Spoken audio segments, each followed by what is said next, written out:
Thank you and good morning to everyone for joining us today in this roundtable discussion on supporting energy security in Pakistan and transition to sustainable resources through regional cooperation. This has been jointly organized by Sustainable Development Policy Institute and Frederick Naumann Foundation, that is FNF.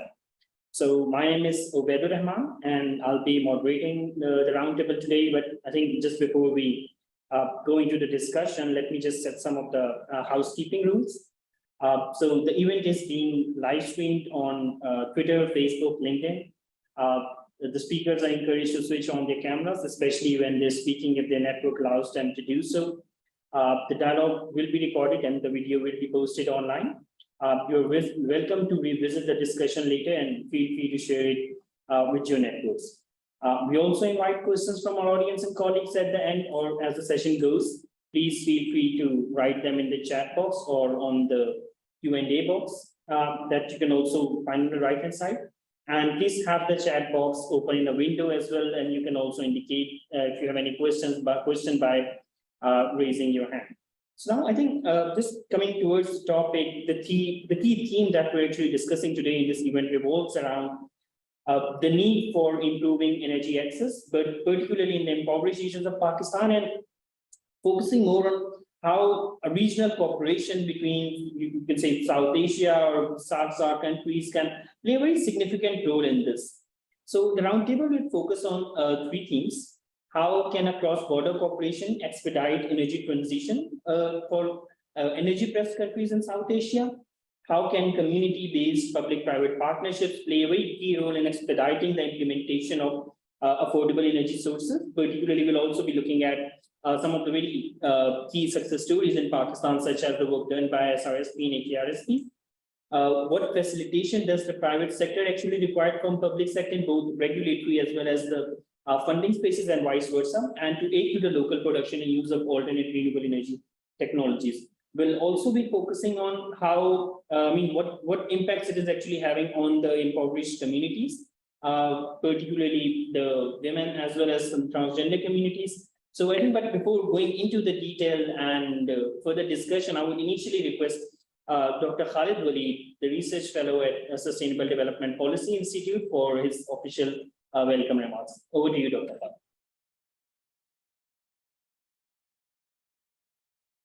Dr. Khalid, can you hear us? Yes, over to you. Thank you so much, Ubaid. Am I audible?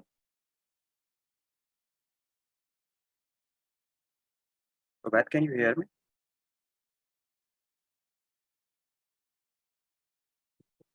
Okay, I am assuming that I'm audible. Yeah. Thank you so much. So thank you so much for joining and for participating in this very key dialogue and key webinar, which very rarely happens, because the regional issues and regional that we not often talk too much with other countries, and particular on this particular subject of energy cooperation. So this is a very pertinent and very relevant sort of seminar which we need to conduct more often, because when we talk about trade, we talk about commodities and services, which is very essential and very imperative and integral part of economic growth and macroeconomic stability. But those services and those goods which are being produced, they are being produced through a common factor of production that is known as energy.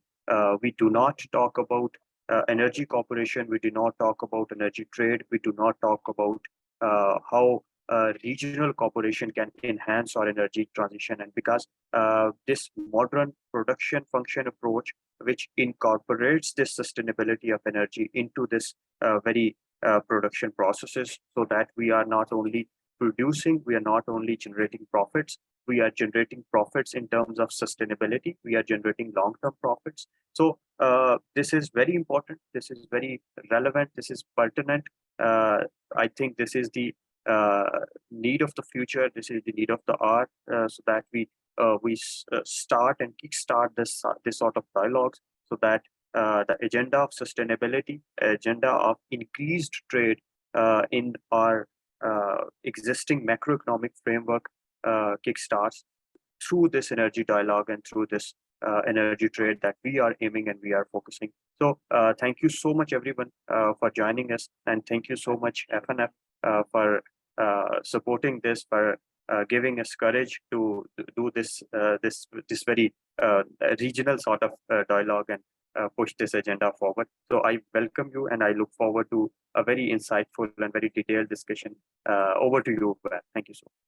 Yes, thank you so much, Dr. Khalid, very well pointed out. I think with this, we do have Dr. Hassan Daud Butt with us. Dr. Hassan is currently working as the Senior Advisor and Research Fellow at SDPI, is also the former CEO of Khyber Pakhtunkhwa Board of Investment and Trade, and also Director of CPEC, along with various other designations, senior level designations that he holds. And I think this is one of the topics that is very close to Dr. Hassan's. He has been discussing it a lot. So yes, I think with this, Dr. Hassan, I'll hand it over to you for your opening and keynote. Thank you.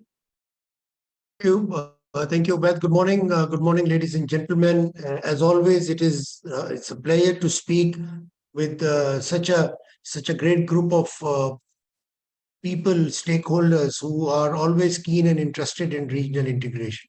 And when we talk of regional integration, more importantly, the energy integration across borders, from perhaps energy deficient country, from countries and regions where there is excess of energy, and perhaps God Almighty has endowed them with resources which can produce cheaper and more greener forms of energy. But ladies and gentlemen, for me, energy security is just like national security. And when we say of national security, for me, the true definition of national security stems out from people's right and access to utilities, people's right and access to higher quality education, people's right and access to good quality food, and perhaps the abundance of food for which we want. And for that, in this time and age, ladies and gentlemen, energy and accessibility and availability of cheaper forms of energy is extremely, extremely vital.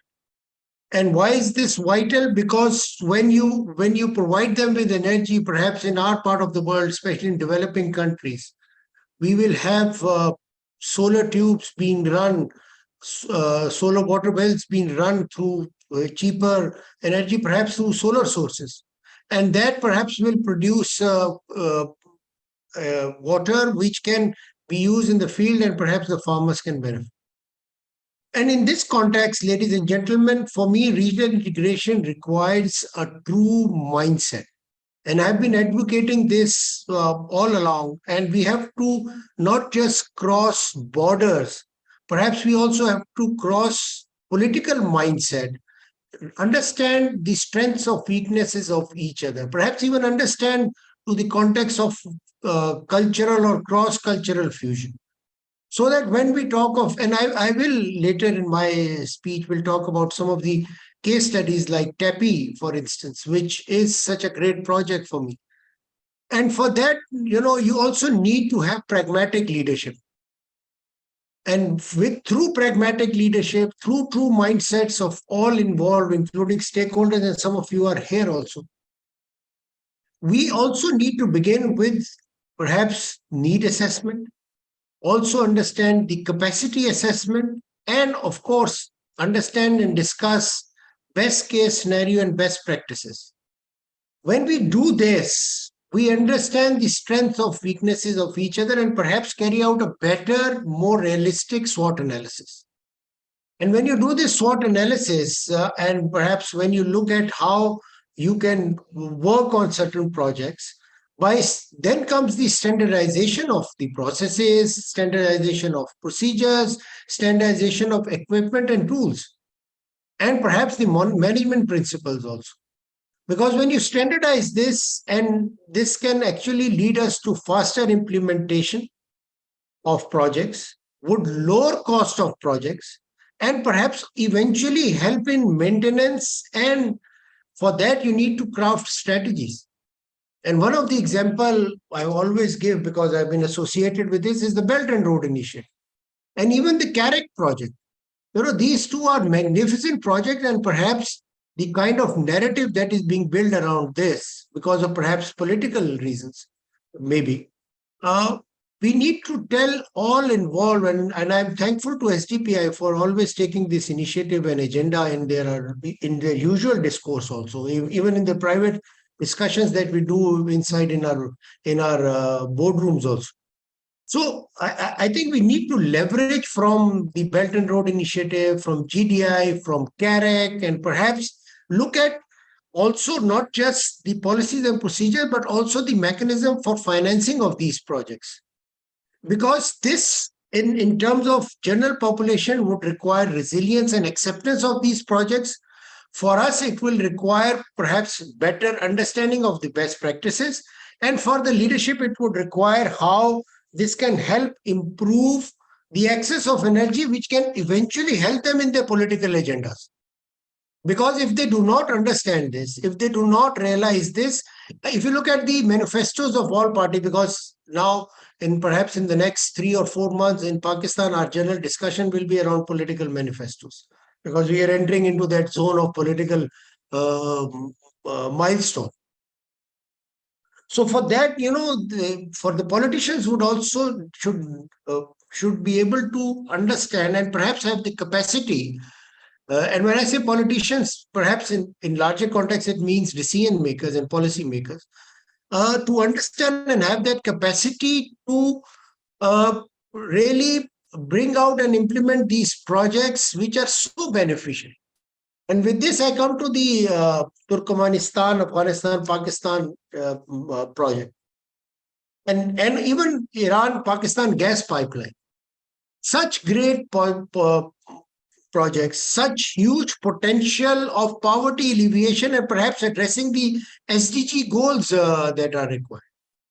And with that context, if we look at them, then perhaps the politics will fade away automatically. And then, of course, for regions in between, because in supply chains, each bottleneck creates biggest of problems. So if we consider this as an energy supply chain, you would realize that a weaker link in between this entire can create the biggest of problem. But that weaker link today may not be a weaker link tomorrow, because this region especially, which I represent, is endowed with such great, enormous potential. Look at Central Asia, which has such great resources of energy. Look at Pakistan, which is endowed with clean, green resources of water, which can produce hydel energy and perhaps going forward, hydrogen also. And then Iran, which also has abundance of natural resources for energy. And then moving forward to perhaps Middle East. And then when this energy and this cheaper excess of energy will be available to industry, will be available to people who are doing trade and businesses, I think this can help improve the quality of life.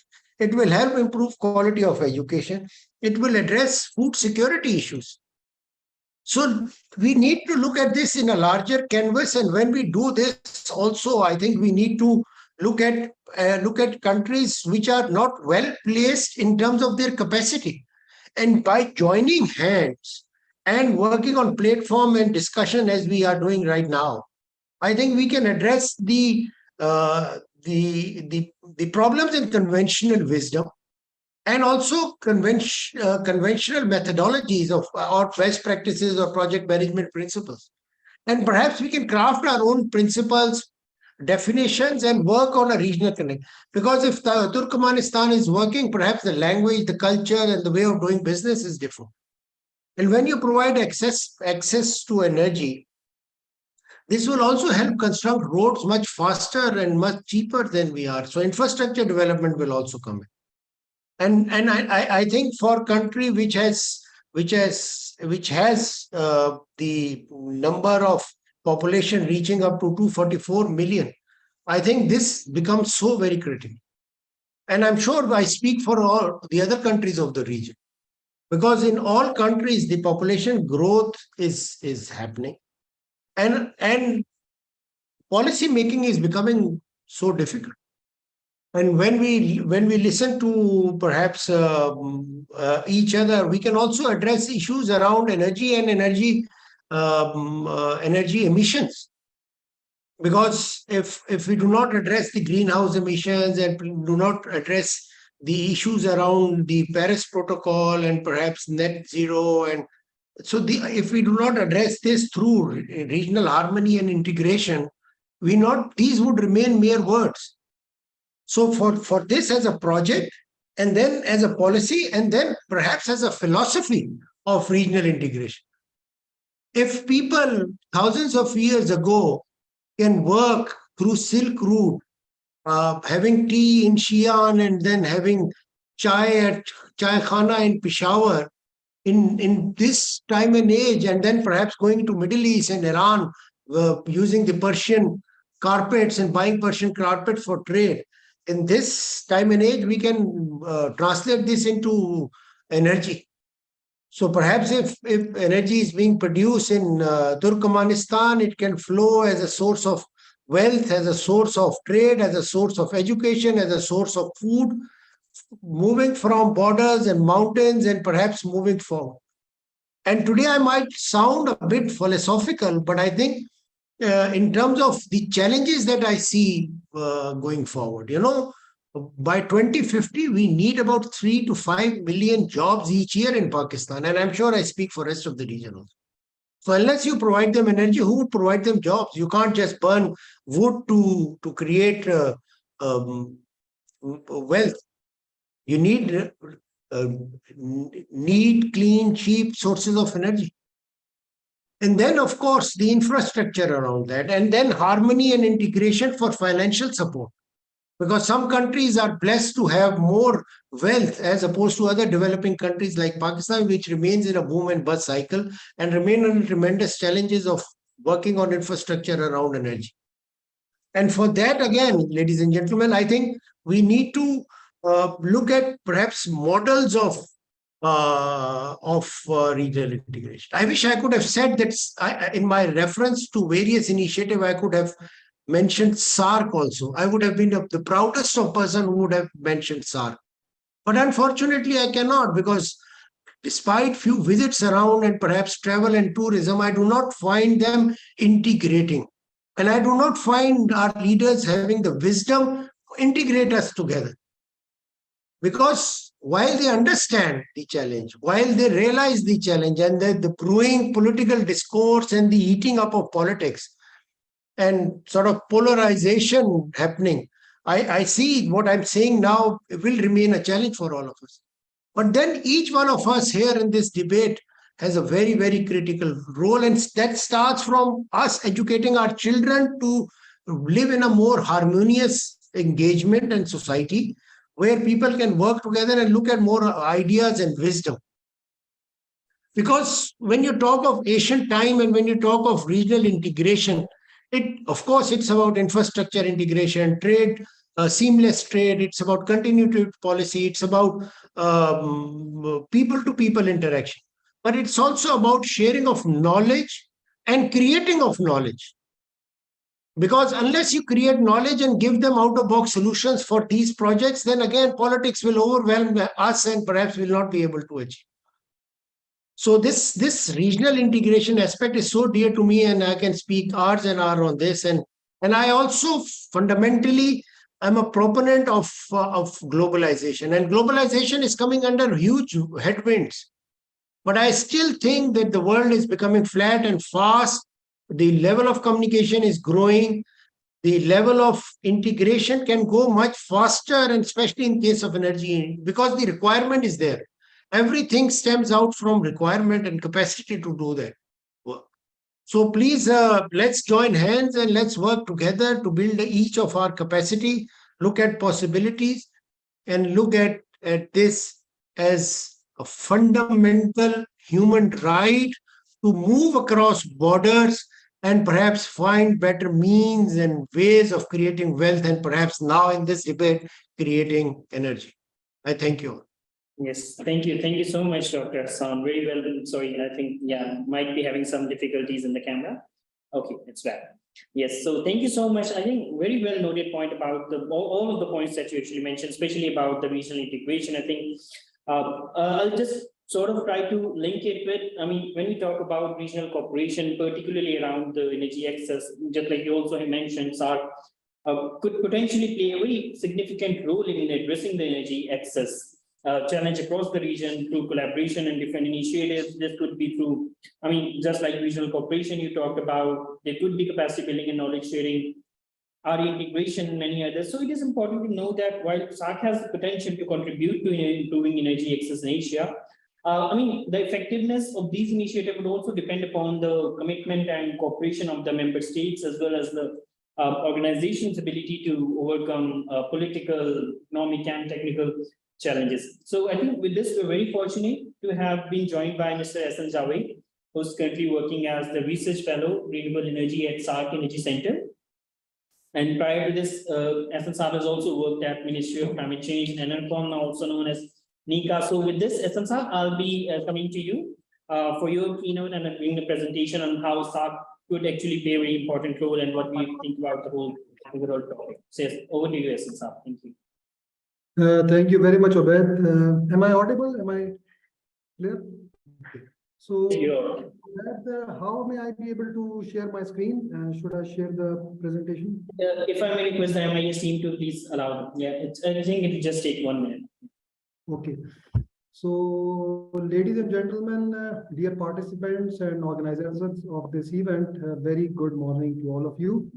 It was wonderful to listen to Dr. Hassan Dawood Bhatt, and he has very explicitly mentioned all the parameters of regional cooperation. And I'm afraid that he has already covered so much in his talk about the policy intervention, these funding required, but I'll try to cover as much as. So my name is Ehsan Javed. I'm a research fellow at SARC Energy Center, Islamabad, and it's my honor to participate in this online event of STBI. And I'm very grateful to the organizers for inviting me on this event for sharing few words. So, ladies and gentlemen, till the time my slides are shared, I'll just speak a little bit about. You can share them. Yes. Okay. Can I share now? Yes, you can share. Is it visible? Yes, but it's in the not the screen sharing mode, slide share mode. You can just open the slide share and fill. Yes. Okay, so let me just put words on the SDG 7. So SDG 7, out of all the SDG 7 goals, out of all the SDG goals, goal 7 basically ensures that a universal access to affordability, reliable, modern energy sources, very important. However, the progress so far on SDG 7 has not been up to the mark. Countries in South Asia, which is home basically to more than 1.8 billion people, are striving towards achieving the SDGs, but the different problems, which includes the COVID pandemic, recent climate disasters, international conflicts, and persistent economic challenges have appeared to impede the progress of the whole region. And it is feared that these factors may push millions of people into further poverty because energy starvation is indirectly responsible for putting the people into the poverty zone. So South Asia, with large access of population, have very limited access to electricity and clean cooking fuel. What we see for now, right now, statistics say that the quarter population is still does not have access to electricity, while the half of the South Asian population, which is a more troublesome thing, that half of the population does not have a normal commercial source of cooking and heating. They are still using the traditional biomass for cooking and heating. So for me, electricity is an important resource which needs to be given to all the population, but cooking is one of the most important, because what we see in South Asia is that most of the diseases and air breathing problems are associated with the cooking methods. And normally we know when we are talking about the energy sector, we normally go towards the electricity, and we often forget about this very important part, which is the cooking. And for our South Asian region, this is very important. So now I will just quickly go through my slides. So I'll just, in a brief, to the participants, I will mention about SARC Energy Center, since the talk is on regional cooperation. So I thought it's important that they should know that there exists a center of excellence in Pakistan, which is SAARC Energy Center, established in 2007. And the overall objective of this center is to work as a technical arm of the SAARC Secretariat in energy sector. So basically in all the South Asian countries, the energy sector is located in Islamabad. The funding of this center comes from the member states, and the technical resources are professional staff selected from SAARC member states, plus the expert services are outsourced through private sector. So these are our few of the thematic areas. Normally what we do is we do conduct research studies. We also conduct knowledge sharing workshops, technical workshops, webinars, video conferences, pilot and special projects. And the thematic areas are power and energy trade, energy transport environment, energy efficiency renewables, technology transfer in coal, oil, gas, and rural electrification. So now I will turn towards the energy scenario in SAARC region. So just for a glimpse overview of the power sector of Pakistan, since it's regarding the Pakistan, I would share that in Pakistan, in power generation, the 36% is from the gas, coal is 20%, oil is 8%, while hydro and renewables, including nuclear, is just less than 35%. So 65% of our power sector already includes the fossil fuel generation sources, which is a big impact, which is having a big impact on our economy, because most of the fossil fuel, except a certain percentage of gas, we do import from the outside. And this basically puts a burden on our foreign exchange, plus it's also able to compromise our energy security. So this slide, then another thing, power sector is basically a subset of the overall energy sector. So let's go on to the energy sector. So on the energy sector, once we only look into the commercial energy supply, we see that still the fossil fuels share is more than 87%. So now it has jumped from 65 to 87%, whereby most of the contribution is from the oil sector. Now here you will see that the oil contribution, or the oil share, is more than 25%. Gas is more than 40%. Coal 19%. So in that aspect, once you see this slide, so it shows that the clean energy sources are only constituting less than 13% in our whole commercial energy supply regime. So this, I've already mentioned that this puts a lot of burden on our economy. This puts us in a very bad position once we speak on the greenhouse gas emissions, because these are ultimately all responsible for generating those carbon dioxide emissions in the environment, and the local air pollution, which is responsible, which happens due to these power plants once they are installed in localities very close to the cities.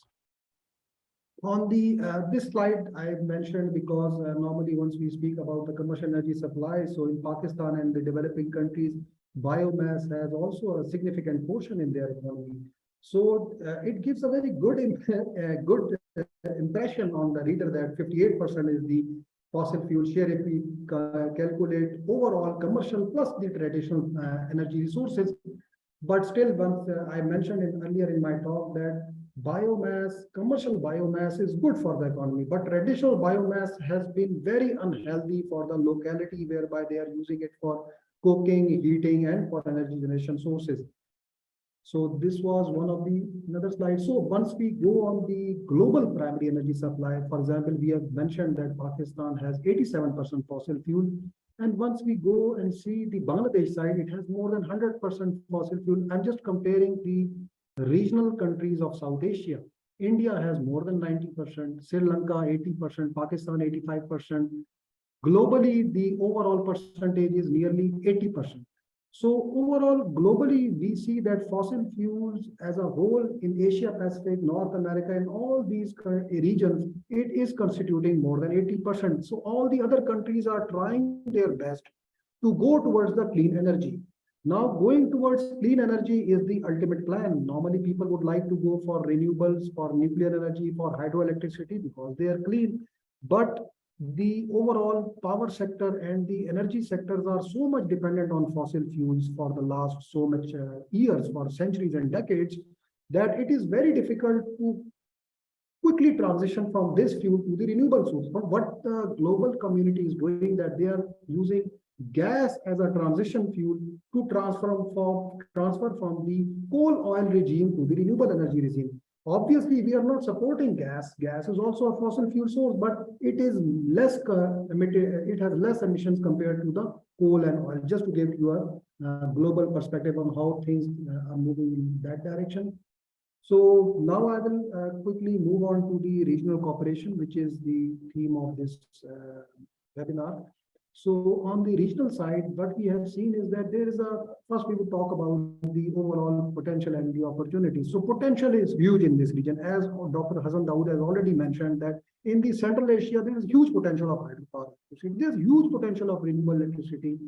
Similarly, in South Asian countries, there is huge potential of hydro. All the countries, including Nepal, Bhutan, Pakistan, India, they have not been able to tap even 10% of their viable hydropower generation resource. So that is already available. There is ample scope for extraction of that untapped potential through mutual cooperation. Mutual cooperation, what by mutual cooperation, what by means that India has been implementing lots of hydropower projects on its river banks. Similarly, Nepal has a lot of projects on its small hydropower projects. Bhutan has lots of projects. Pakistan similarly. So all these countries, why not collaborate with each other, try to import turbines from India, maybe from Nepal, or maybe export our expertise to their countries. So there's a huge potential for mutual cooperation in the hydropower sector in this whole South Asian region. Plus, as I have already mentioned, that natural gas is a fossil fuel source. There is lots of resource in India, Pakistan, and Bangladesh, specifically of gas. It is depleting, but still it is enough for 10, 20 years. So what we can do is we can try to use it as a bridging gap for transition from the coal oil towards the renewables and nuclear energy. Third point is that the existing existing intra-regional trade in South Asia is already below its real potential. What is happening is that India is exporting electricity to Bhutan, Nepal, maximum, or maybe to Sri Lanka. It is planning to export it. So in South Asia, like for example, Pakistan needs huge amount of electricity. It can collaborate with Indian regulators, with Indian policymakers, and try to buy cheap electricity once they have access electricity in months of summer. Similarly, in terms of winter, we can collaborate and we can export our electricity to India. I'm quoting this example because India and Bhutan have currently in a joint cooperation. They are doing this energy trade. That we know that Bhutan is a country which has cold weather, while India has hot weather. So what happens is that Bhutan normally requires much more electricity in winters compared to its summer season, while on the other hand, it's vice versa for India. But Bhutan has huge amount of potential for their hydropower projects. So hydro has energy generation in summer months. So what they do is they have excess electricity in summers in case of Bhutan, while on the other hand, India has excess electricity in winters because they don't require electricity in winters, but their coal, oil, gas power plants are lying vacant in their region. So what they do is that they export cheap electricity, which is excess electricity for India in winters to the Bhutan side, whereby they are energy starved in those months. On the other hand, once in summers, Bhutan is a cold country, does not require electricity, but the potential is huge. The energy generation is huge due to the hydropower potential. So they are exporting that cheap electricity to India in summer months once electricity is required in India. So that type of arrangement can be seen in Pakistan, India, Bhutan, Nepal, maybe in Afghanistan, Iran also. That's the way the grid of Nordic grid or grid in Scandinavian countries work. Wherever cheap electricity is required, the other country with excess can give it to them. So that overall point is that intra-regional trade has huge potential to be realized in this South Asian countries. Energy efficiency and electric mobility are promising areas where huge potential exists. Okay, so in terms of areas for cooperation, so what are the key areas whereby the member states or the South Asian countries can collaborate with each other? Regional cooperation can be done. So solution-oriented research and training workshops could be conducted. For example, if Pakistan is of the view that they need expertise in certain technology and thereby their expertise is missing, we as a South Asian, we as a SAC Energy Center can request Indian counterparts which have ample experience in that faculty or in that technology, can invite those experts to Pakistan to arrange a workshop in Pakistan and give presentations and share their experiences with the Pakistan delegates. Similarly, Pakistan delegates which have enough experience of feed-in tariffs in renewable energy, plus power purchase agreements and implemented. We have done a lot of, we have experienced a lot of these projects in Pakistan, wind energy projects in Pakistan. So we can share our experience with the Nepali delegates and with Bangladesh delegates who are trying to uplift their wind sector programs in their own countries. So that huge potential of cooperation lies over there. Then formulating and refinement of national policy, strategies, and action plans in light of regional countries. For example, I always quote an example of reverse auction mechanism that back in 2016-17, the government of Pakistan requested us that we would like to go for the reverse auction mechanism in Pakistan for renewable energy projects. So we don't have any expertise on that. So we said, okay, we are going to invite Indians on that one. India has been able to implement reverse auctioning in their countries for last 15 years. So a workshop was organized in a neutral event at Sri Lanka, whereby different experts from Indian side participated in that workshop. Pakistani delegates participated in that workshop, and whereby Indian experts had given detailed presentation and shared their experiences with the Pakistani delegates.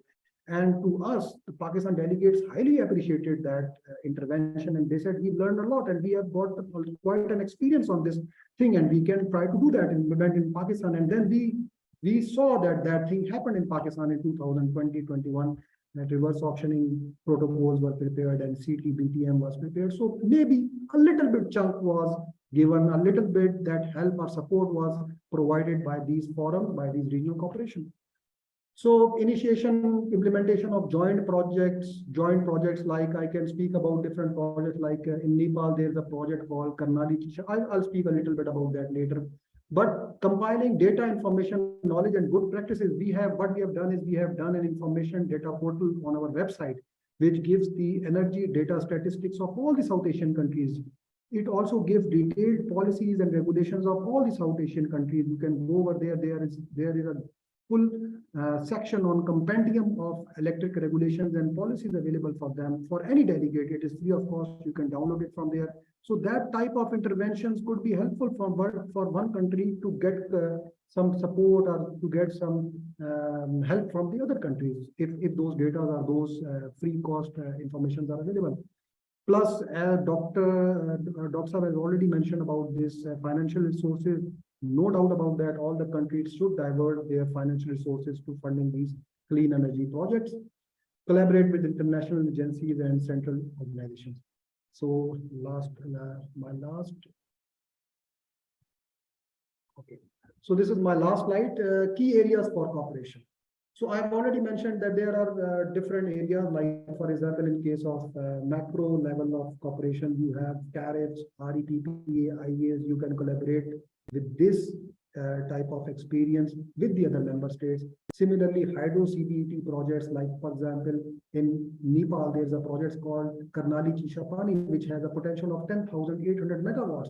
So that is more than the required electricity of Nepal. They would like that electricity to be exported to India and then further on to the Pakistan. So maybe in future, if IGFA, the framework agreement on electricity cooperation, is ratified by Pakistan and all the countries, and in future we can see that Pakistan agencies can directly collaborate with Nepal agencies and try to procure that electricity from them, with India being into the middle. The same type of case which we are trying to do in case of CASA. So that project has a huge potential, could be one kind of a project over there.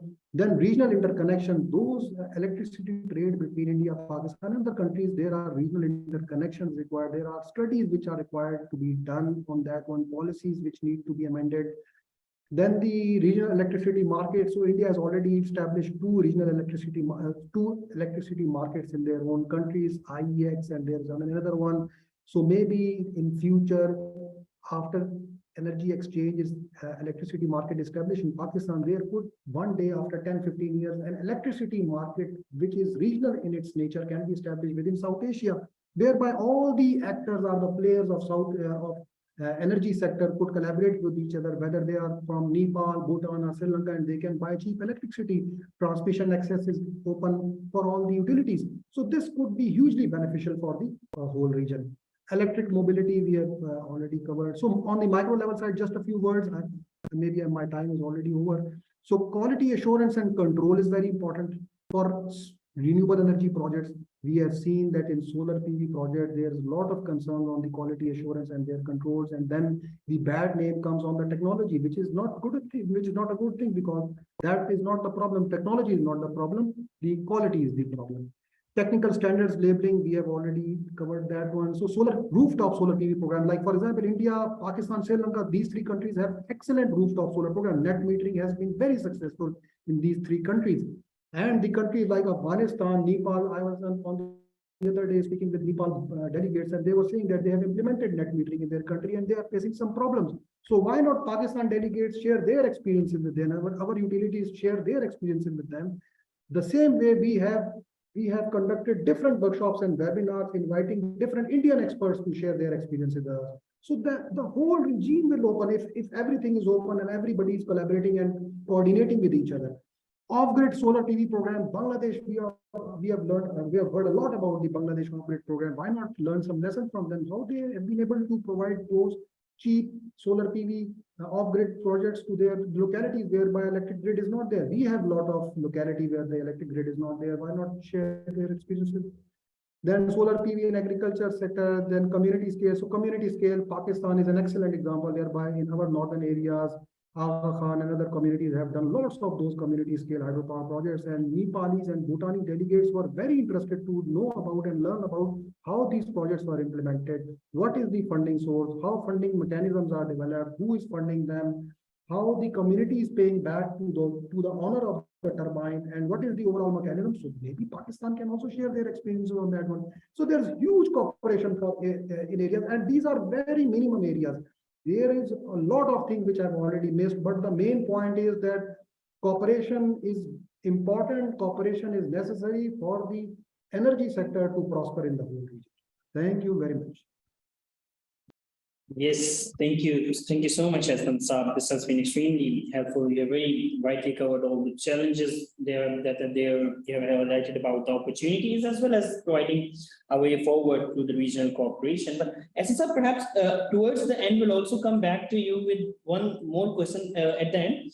I mean, definitely SARC is very well positioned in the whole scenario, I mean, to make very strong impact. So perhaps, I mean, for SDPI, if you could propose one or two very solid, very brief suggestions, like how SDPI can actually foster what you actually want to do, or any of the proposed recommendations, because just to highlight one thing, Hassan Saab is also a very honorable member of the steering committee of SDPI's energy sector program. So perhaps there's something that we can actually push through that platform as well, some very solid recommendations, but perhaps you can also listen to other speakers and sort of club your whole point of view towards that.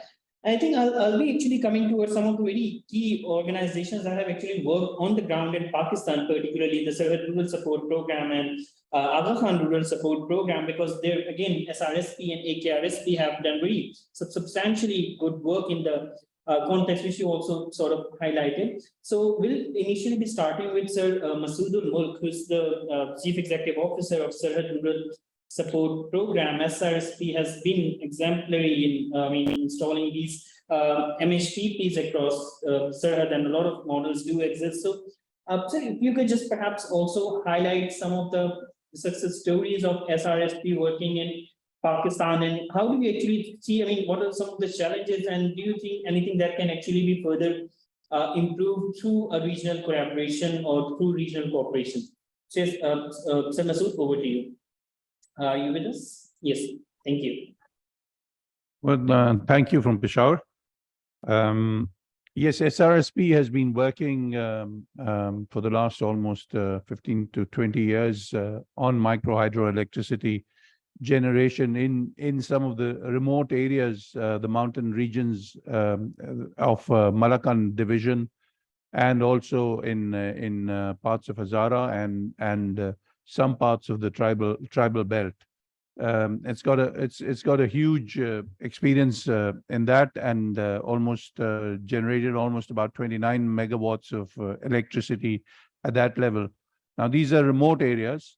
They're isolated. They're far away from the mainstream, and I think in that we share a lot with the other countries in this region who will be having similar areas. And if you generally see where you don't have electricity, where you don't have energy, it'll be in these remote areas. So we've in a way addressed or tried to address that issue in some of these remote regions. And I think what the region can really learn from that is the experience, how one has gone about it, and it could vary in different parts. And that's really two issues. One is the whole role of the civil society in this, and the space that the civil society gets to operate in these regions, because expecting the state to reach all these remote regions is I think expecting too much from a state that has not been able to deliver on at different levels, even in areas which are closer to the cities. So you how do you go into the remote areas? How do you create institutions in these areas? And how do those institutions deliver? That's I think a primary, a very big lessons in that. If you go back to micro hydroelectricity generation, it starts really in the 1990s on a scale which started with AKRSP up in Chitral, and then subsequently it was taken up by these other organizations too. But the challenge has been that, how do you do these projects in an area where the state tends to be weak? The state gives you the space to operate, and the traditional approach has been the community development approach, where you try to involve communities into this process, and that develops ownership that is effective, that is cost efficient, and all those sorts of things. But the lessons are that communities vary a lot in different parts. The communities in the north are not homogeneous. They're very, very different. So the challenge comes up that when you get into areas where there's tremendous diversity within communities, how do you address that diversity through different forms of organizations? And in Sarhad Rule Support Program, we've adopted what is called the social enterprise model, because we face two challenges in this whole field. One is what we call the issues of upward accountability, where there's somebody who gives you, where you get the funding and you want to put in sustainable systems. On the other side, you have communities who want to get the electricity at the cheapest possible rates. So how do you reconcile these two? It's not easy to put all that into the community, which is more concerned with downward accountability than upward. So we've looked at what we call the social enterprise model, and where SRSP sets up an organization. It could eventually be a company which then runs these powerhouses for the communities, but they're not run as a private sector corporation. These are public entities, so they're not exploiting the communities. They provide electricity at a rate at which these projects are sustainable. So they're not making huge profits. If they're generating surpluses, these surpluses go back into the community. So it's a very different model. So one of the things that you learn about over here is about, yes, communities, but how do you reach communities? So there's a lot of experience on that in the SRSP region,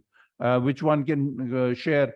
The second is on the technology. I think the technology is something, again, which gets very little, and you're entirely dependent on either going off to China or somewhere else and getting the technology. But how do the countries in this region build on the experiences over there to develop those technologies over here? Because with the kind of financial constraints that Pakistan faces today, just getting the turbines from abroad or even getting a minor spare part becomes a huge dilemma. So how do you build up capacities within this region? And I think the third would be the lessons of how do you build up capacity of institutions? How do you create purposeful organizations? Because after all, these organizations in many of the areas they operate do deliver. are very responsive to communities, which is very different to some of these large organizations which are not responsive to communities in these regions. So these are, I think, some of the important lessons that one picks up from these areas, and I think they're something that could be shared. Not only at international level. I think the first thing is to share them at national level, because there's very little knowledge even of that existing over here. But I'm sure each of these countries has approached these problems in a different way, and one could learn a lot from that. Thank you. Yes, thank you so much, Mr. Sir. Thank you so much. This has been extremely insightful, and especially the social enterprise network model. I think, yes, we have been discussing in that, and that's also one of the very good success stories. So I think at the same time, we've also been joined by a colleague, Mr. Shahzad Khan from Khan Development Network. So Shahzad Khan, we've also been working around the same space. I think AKRSP has also, initiated several, have had several similar initiatives to have worked in collaboration with Peter as well. So I think perhaps just coming to you, if you could also highlight some of your models, and how do you see this whole space, and how regional cooperation can actually play a very key role in this. So yes, over to you, Shahzad Saab. Thank you. Thank you for joining. Thank you very much. Thank you very much. As Masood Saab explained that these micro hydro programs started in Chitral. Masood Saab led this program, made it successful in Chitral, and then this was extended to other regions. So two things happened. One, the scaling up of this, hydro program, which was possible due to the investment in the communities. As Masood Saab mentioned, these are managed by, community organization. As Masood Saab also mentioned, the social enterprise model, which is very important to sustain these units. Innovation which AKRC experimented in this region was, the local mini utility companies.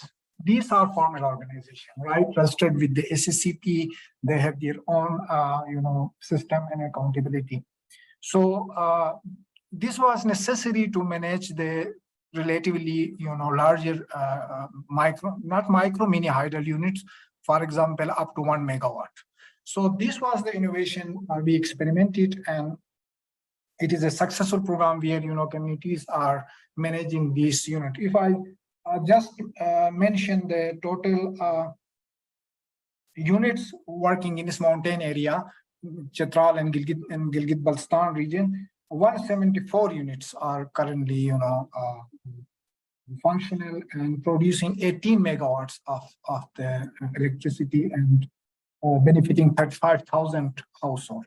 If I take the example of Chitral, which comprises 2 districts over Chitral, 50% of the household, 35,000 households, are getting electricity from community-based units. So this is significant. In terms of scaling up these and lesson learned from this, we have part of another organization which is called Hydro Empowerment Network in South and Southeast Asia, right? So we have good knowledge management at that organization, which is a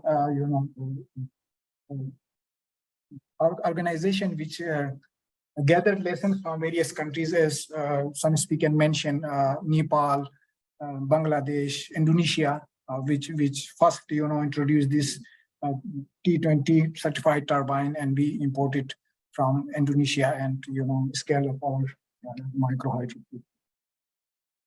In terms of regional cooperation, and that's additional thing we did, as you know, Khan Development Network is also operating in Afghanistan and Tajikistan. So we have Pamir Energy, which is an entity, a professional entity, because Khan World Support Program still is a community support program. So we just support the communities whatever they want, whether it's irrigation channel or micro hydro or any other support area. But Pamir Energy is part of IPS. This is Industrial Promotion Service, a part of Khan Development Network. We have 2 pillars. One is the economic pillars, where these organizations are profit-making organization, but the social side, our Khan Foundation and other organizations. So we cross-subsidize these organization from those profit-earning organizations. So Pamir Energy is based in Tajikistan. So when they took over some of the old units in through concession agreement and rebuilt those, rehabilitated those units, there was more demand from the communities, and they said, you need to generate more energy. But when they assessed, there was 70% losses, right? So this is important. So they reduced the losses by improving the transmission line and distribution line, and they reduced it to 9%. When I visited last in 2018, so there was the losses were 9%, and the energy was surplus. Then they gave this energy to Afghanistan, right, in the nearby villages. From Tajikistan to Afghanistan. Now we have engaged Pamir Energy to work with GB government through a concession agreement to generate electricity as well as to improve this distribution line. In GB, another example, the losses are very high, right? In 2020, I guess they added 14 megawatt from Naltar hydro to the this local grid, but there was no impact, because this was a black hole. You are producing, and unless you improve the distribution and transmission line, generation is not enough to meet the demand. So as part of cooperation, this is a good example that we have engaged this Pamir Energy to support AKRSP and GB government to reduce losses and generate more hydropower there. Another key area, as we are hit by climate change and we are operating in this mountain area. So agriculture is the main source for livelihood.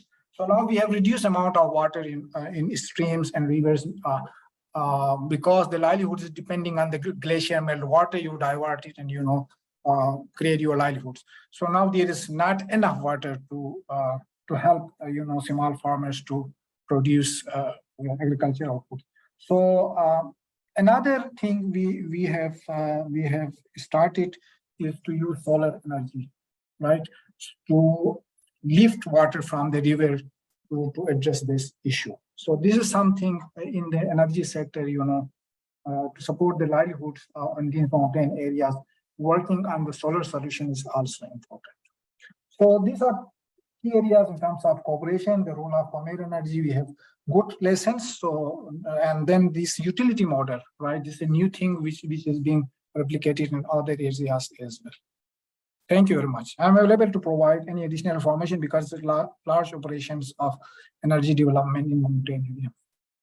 Yes, thank you. Thank you so much. Thank you so much, Azad Saab. I think very wonderfully highlighted. You have explained very insightfully the detailed working of the model, the community engagement and the utility model. And I think for me, it was very insightful to hear about the energy exchange work that you actually highlighted in these regions. So I think, again, congratulations to AKDN for this wonderful work. And yes, I think we'll be coming back to you with a couple of questions, but just before going to understanding the similar cases in Nepal from Ms. Kausa, I think we'll just be taking a few the comments and suggestion interventions from Asad Mahmood Saab, Asad Mahmood Saab is the energy efficiency and renewable energy expert and has also been working a lot in the similar field. So Asad Saab, if you could also highlight some of your experiences working in this sector, over to you. And Ms. Kausa will be coming to you after Asad Saab to highlight some of the lessons from Nepal as well. Yes. Yeah, thank you very much. Yeah, thank you very much. I think, am I audible? Okay. So, in context of regional cooperation, definitely there are a lot of interventions that have already happened, not only in the energy sector, but other sectors as well. But again, a lot has to be done. And as SDPI has already undertaken regional studies as well. So the best practices do exist, if not on you can say a political level, but on research level, there are collaborations. So we need to develop that ladder, which enables us to scale up our efforts from the academic and research level to the political level. Just like last year, the terminology we were listening to mostly was the climate diplomacy. So such buzzwords are something like which have been propagating or which have been echoing around all of us. So in context of energy security, with respect to Pakistan, like I have always been like raising the voice of like where first of all we need to safeguard our own interests, but somehow general masses in Pakistan still are wondering like if we have the pipeline access or cheap gas access or petroleum products access from Iran. So why we are not going into that thing? So that could be the test case for Pakistan, rather in context of other TAPI project and other regional energy corridors, which SARC Energy Center has been also pushing for. But that ring, I think that ring has not come, that is not including Pakistan at the moment. But nevertheless, there has been connectivity to up to some certain extent in all other countries within the SARC region as well. I wish we could see that happening soon. So cross-border electricity and cross-border other mode of energy collaborations are already being witnessed. And then it's not only about primary resource of energy, it's also about the secondary or conversion technologies. So in context of that, like as we have already seen the microhydral success stories all around us.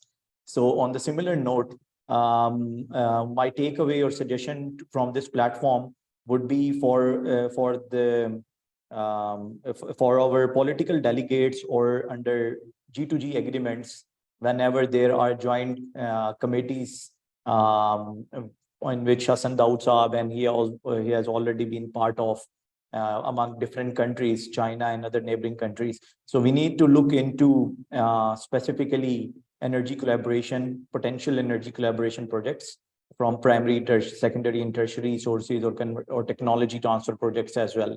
So this should be our one of the topmost priority agenda in context of this specific thing. And in terms of, again, regional cooperation, just like there have been success stories in the brick production sector, which I would like to refer to. The zigzag brick technology interventions, Nepal, India, Bangladesh, Pakistan, and Sri Lanka is also coming into it as well now. So like because of such regional interventions, there has been breakthrough in technology uplifting and as well as employment generation and exchange of research focus, and it ultimately enabled all the governments to consider revising their legislations and policies in place. So I think like we have success stories in different modes and means. So and a lot of interventions could be taken, and I guess and I look forward that especially in steel induction or steel melting sector, we need to collaborate regionally and bring up some more innovation and breakthroughs through regional collaboration, as this sector is one of the energy intensive one. Whatsoever has been done, that's there. We have like most of our industries used to have induction furnaces from India and then England, but the local park therm induction furnaces are over here. So I'm just very pinpointing some very critical core areas, shop floor areas. So I think like we need to we can scale it up from 5 ton to 10 furnaces and 10 to 15. It depends upon our market demand and regional demand as well. So these were some takeaways, like starting off the ladder from research and scaling it up to the diplomatic level. That would be the key to the success of all the interventions of regional importance. Thank you. Yes. Yes, thank you so much, Asad Saab. I think completely agree. The success stories are there, and they actually have to be moved up to the other sectors as well. I think yes, I think very rightly pointed out that the work also needs to be done at the political level as well through the G2G collaborations and all this. So again, thank you so much. I think with this we'll be coming to the case of Nepal. We do have been joined by Ms. Kosebano, who's the Gender and Adaptation Specialist at the International Center for Integrated Mountain Development. And Ms. Kosa would also, like you to, if I could also request IMS team to allow Ms. Kosa to share her slides as well, and would also really appreciate if you could also highlight some of the gender aspects of the things and how energy poverty, particularly in the mountain regions of the things, and how energy access is very critical, and how the regional cooperation can actually address this as well. So yes, thank you so much for joining us. Yes, over to you, Ms. Kosa. Thank you.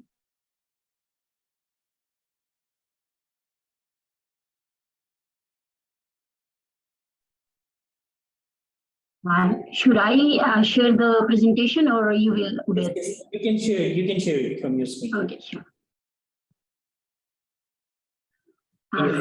Yeah, and yeah. So you can hear my voice as well, right? Thank you very much, Ubaid and SDPI for engaging with us, with the CMOD, as well as with me for a long time. It is not usual for us to engage in such a way.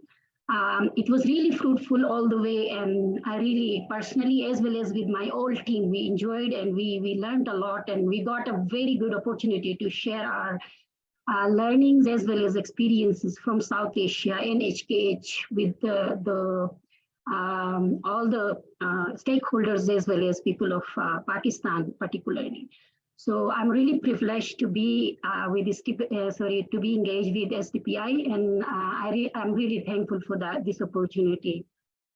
As reiterated by many speakers already, there is a climate change emergency all over the world, and energy is one of the things which is going on the top priority because of the situation arising in the world. So energy needs are actually quite high now in all over the world, and in HKH region, since we are at the forefront of energy crisis, so the need, demand, and even the impacts are quite high on us, and energy options as well, and energy opportunities. So it is directly affecting all, especially the women who are primary responsible persons for society to work on, from household to society they are in, and they are facing all these crises at a forefront area. So when we look at the situation, why gender is important in energy and why it is a concern, then we see that especially in mountainous areas and remote areas where we are working in South Asia, we came to know, this is based on our research, and SDPI was also with us for some of the activities, that we are more prone to energy poverty, and especially the women, because we don't have direct access to centralized power transmission networks, and because of our situation and vulnerabilities, we don't have more. We do have a lot of opportunities, but we don't have more access, and it is directly impacting women. So start with this impact. Just yesterday, we lost a very, very shining star from Gilgit-Baltistan in a gas explosion, and that was directly linked to gender and energy poverty. Although we do say that we have overcome the issues, but the real issues at ground level are there, and these communities, and particularly women, are facing because of not availability of choices, clean and secure choices. People are losing their lives. Maybe they are only numbers for us, but it really matters for our, justice and just systems. So yesterday we lost one of the very, very talented star of Gilgit-Baltistan in such a case, and the numbers are going like high, especially in winters when there is more need of like energy. So this is the situation when we look into the policies. And I must say that this is not the only situation in Pakistan, but this is situation of all the South Asia and HKH region, including China. So the areas which are similar are having the same issues almost. And Pakistan and India is on the top, where we are having a very less connectivity plus access because of poverty, because of other reasons. So many speakers, especially Ehsan Iqbal Sahab and Bhatt Sahab, were sharing their experiences and suggestions for regional cooperations. Although within the countries, we do have quite a lot of options, but the question arises that how the people are able to access those sources and resources, whether they are able to pay all the tariffs and everything, we have to think about when we talk about just systems. So within the system again, energy system, when we look into the organization and institutions, then we see that Pakistan and India, again, among all the countries, are having very less or least participation of women in energy sector. So, but the good thing is there, the opportunities are there as a renewable energy options. We have very good case studies plus data in renewable energy, that the way women are engaged in such activities is quite high as compared to traditional sources. When we look at Pakistani context, especially my area, I must say that our women are having a lot of issues, including Pakistan. So as mentioned by earlier presenters, that the main issue is of cooking and heating facilities. And mainly, even if we share the figures, the sources are coming from mostly fossil fuels. And the case studies which we usually present are very limited to very limited communities. So even in context of Gilgit-Baltistan, if we talk about Hunza, and this picture is from Hunza, so then the labor women goes through to attain all these energy sources is quite high, even in Hunza. So we usually give all the good lessons from Hunza to implement such activities. But when we really see the situation, then women are suffering there as well. And then when we look into the overall policies of Pakistan, we are signatories of all the treaties. We are very good at making all the policies. But when we look into the policies related to energy, there we see that there is a lacking of involving women and vulnerable groups into the policies. They are always passive.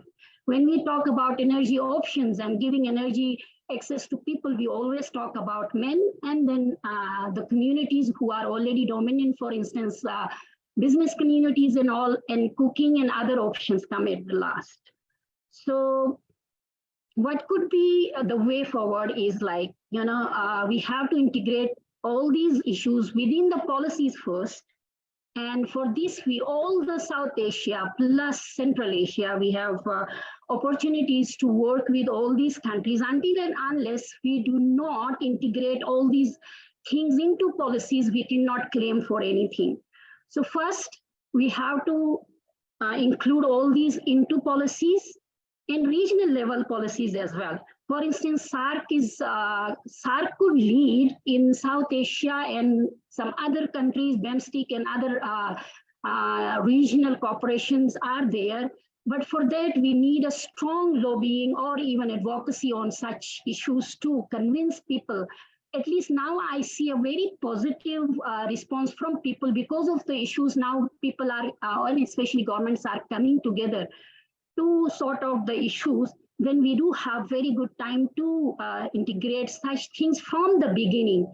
And then also, gender disaggregated data is very important. For instance, if we look into Pakistan or in other countries, in energy sector, we don't have data to claim that we need such things, And then meaningful participation. For instance, we go for, suggesting some of the interventions for policy, for energy issues overcoming.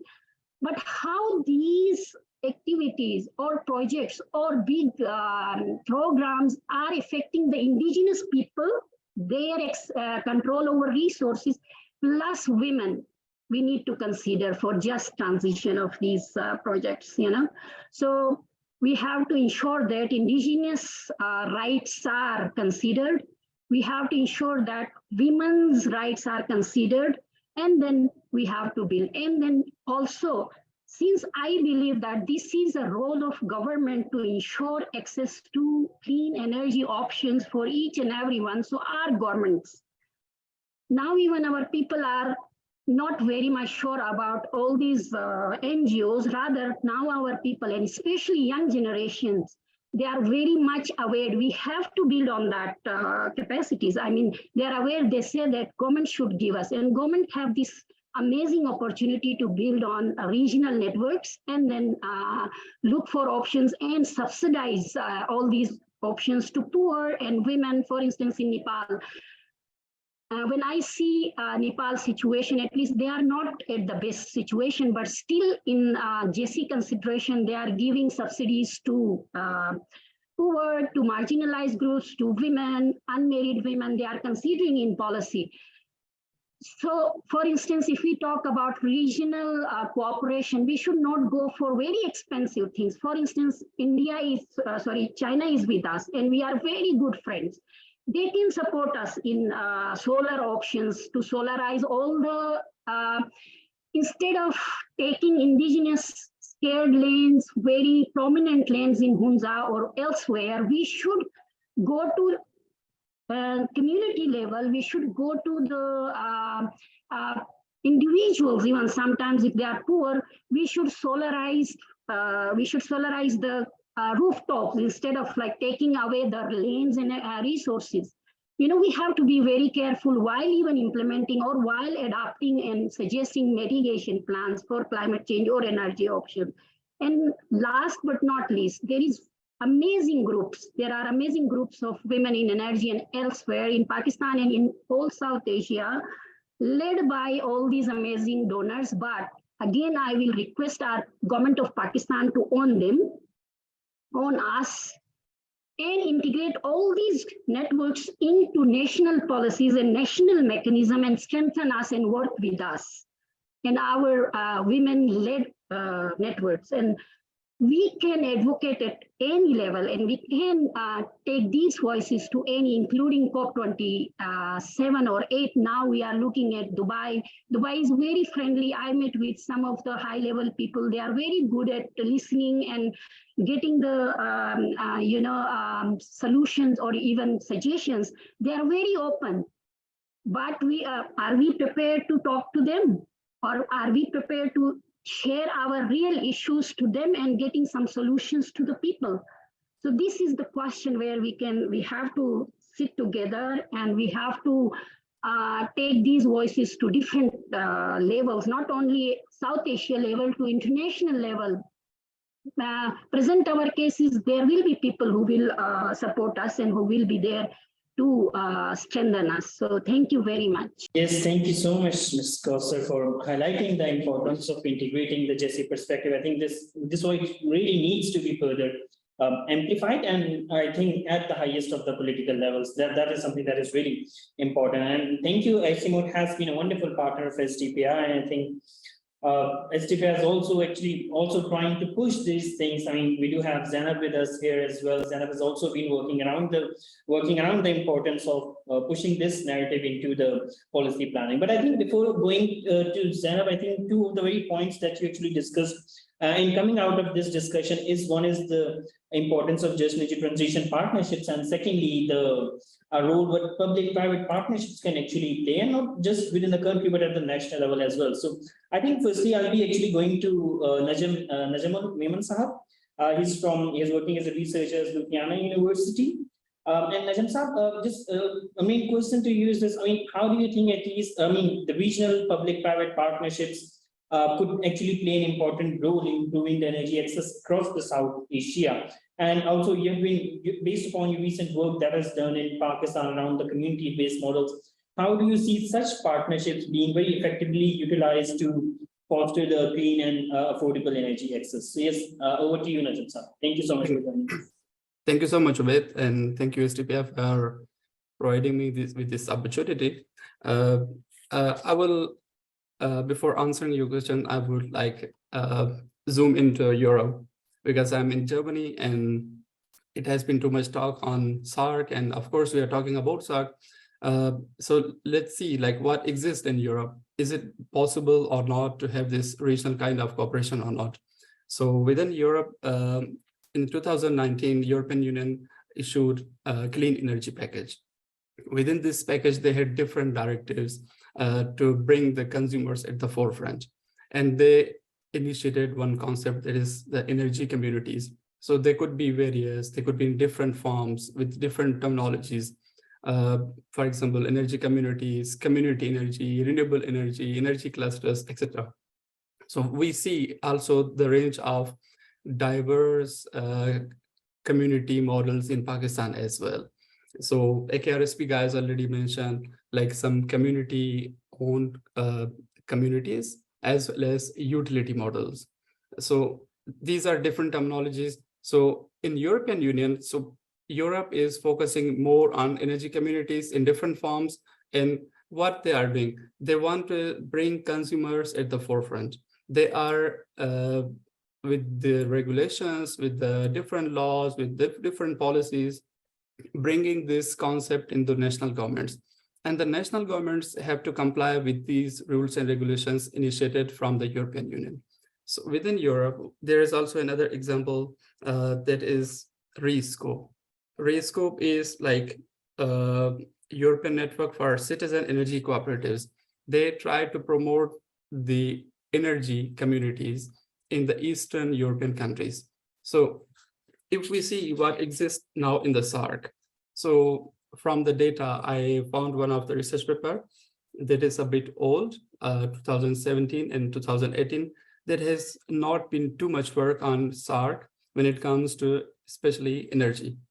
Bangladesh is on the lead, for example, from the data that I got, and followed by India. So Bangladesh, India, Nepal, Sri Lanka, they are performing a little bit better. And the model that Bangladesh is following is because of the support from the United States with USAID program. And in India also, there has been different varieties of community energy models, like, for example, village energy committees and rural electric supply cooperatives. They are performing in India as well. But the countries in SAARC that are under research is unfortunately Pakistan and Bhutan. Though we have a lot of resources, we have a lot of potential. Based on my current visit to Pakistan, I was really surprised to see the communities, to see the rural areas, very remote areas, but the way they are generating hydroelectricity with the support of AKRSP, SARSP, financed by PPAF or World Bank or Equipment Fund, that was marvelous. And this could be a nice opportunity for Pakistan to share the experience with other SAARC member countries. So in Pakistan, we have seen like we have the regulation on net metering.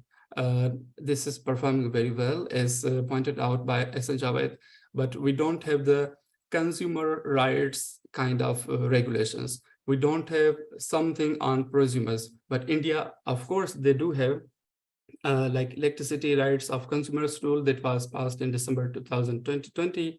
So we could also learn from the India. But if I see from the statistics, Nepal is also very good performing in terms of community energy models. It's because of they have like umbrella organization. They have like very centralized organization, but this is lacking in case of Pakistan and other countries.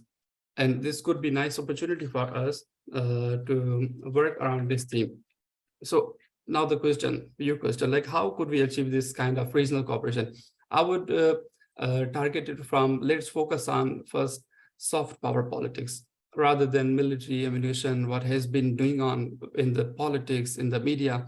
We should focus on creating knowledge and awareness, cooperating with other countries, cooperating with SAARC member countries, inviting experts. And in the literature, for example, we also find one term that is public community partnership. So there should be like small scale public and community partnership.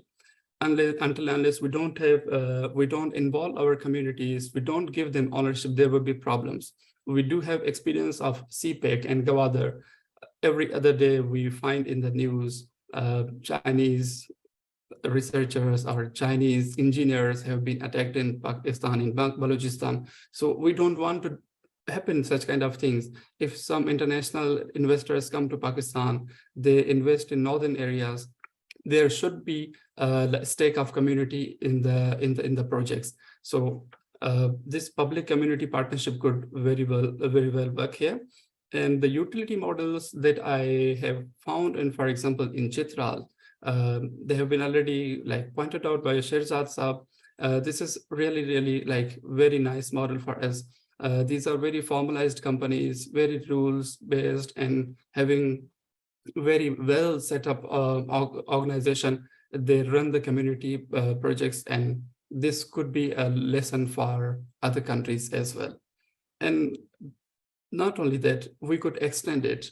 We could extend different community utility models and then bring them into the mini grid thing. Once we are self-sufficient, then we would be in a position to supply electricity to other parts of SAARC. Could be India, Afghanistan, or some other countries. And we do also have CSR models. So we need to keep in mind these CSR models, community ownership, and these rules and regulations. So summing up my take on this community models and how could we foster this for regional cooperation, I would have like 3 key takeaways. So there should be knowledge exchange among communities and regulators, not only scholars, researchers, or on political level, but those experts who are dealing with these community energy models. And we should also have some proper regulatory framework at national as well as at regional level. Third key takeaway is like we should focus more on consumers and involving local communities in this whole debate. Thank you so much. Thank you so much, Nazam Saab. Very well noted points to the first end, and definitely the 3 key takeaways that you've mentioned, extremely relevant. And I think really appreciate when you highlighted the whole aspect around the consumer rights and how we actually need to have very strong policy and regulatory frameworks built around us. I mean, that's when you're actually going to address the community concerns today.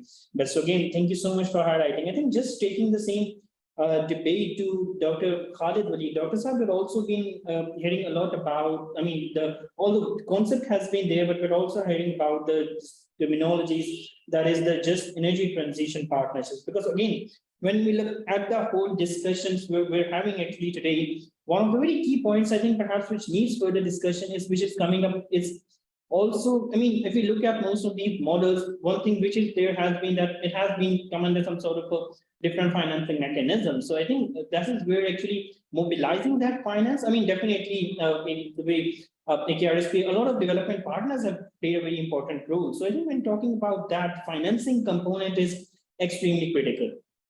And this is perhaps a debate where, I mean, a point where the debate actually goes towards the just energy transition partnerships and how perhaps funding can be actually mobilized through them to support these renewable energy initiatives. So if Dr. Khalid, if you have been working a lot around the JETP's models for, I mean, particularly also how it could actually make a very strong case for Pakistan as well. And I think after Dr. Zainab, I'll be coming to you after Dr. Khalid Wali for highlighting. So yes, as of now, Dr. Khalid, if you could just share your insights on it. I think if I could actually request MIS if Dr. Khalid has to briefly share his slides as well. So yes, thank you. Over to you, Doctor. Thank you so much, Ubaid, and thank you so much for the insightful debate that is going on.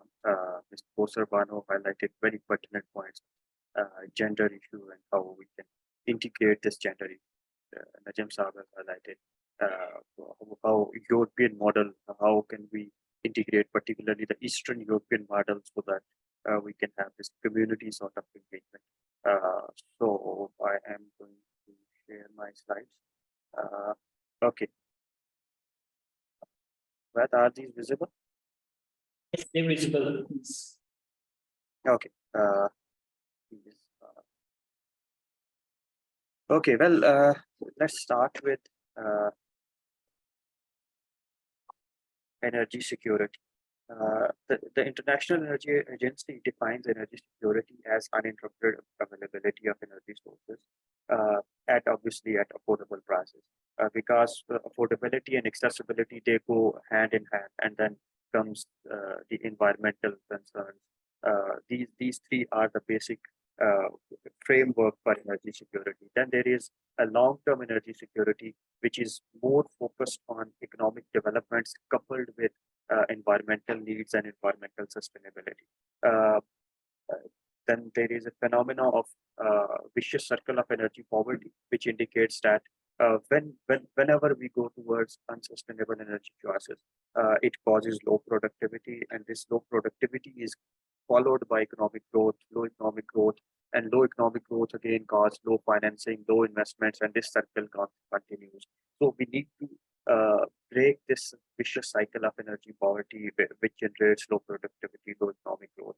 So this is beneficial for the whole region, not one single country. So there is buy-in for the region, and we need to have these sort of energy partnerships. You mentioned just energy transition partnerships. So these just energy transition partnerships are innovative sort of financing cooperation mechanism, which include regional context, and there is a block of G7 countries. It was initiated in COP26 in Glasgow, where G7 countries plus Denmark and Norway, they pledged that they would be financing energy transition in terms of just energy transition partnerships, so that emerging economies or less developed economies can transit their economy from heavily coal dependent economy towards a green development or green economies. But still, energy trade is a very limited concept, although there are voices of joint financing of energy transition, but energy trade, regional cooperation in energy, it is still limited concept. We need to cater more energies towards this concept. So talking about energy security, there is a very common and very famous 4A's framework of energy security, which includes availability, accessibility, acceptability, and affordability. And then there is sustainable development goals. As Javed Saab mentioned, that SDG 7 caters for affordable and clean energy. I would extend this debate to other SDGs. SDG 12 mentions responsible consumption and production. I'm sure Zainab would highlight this more. SDG 13 is climate action. Lastly, 17 is the most important SDG goal, which calls for partnerships for the goals. We need to have these partnerships, these regional cooperation, so that we can have all these 16 goals prior to this 17 goal attained through these partnerships, not in the silos. So there are NDCs. Every country is abide by them. Paris Agreement. These are the commonalities of this crisis and the energy and environment integration.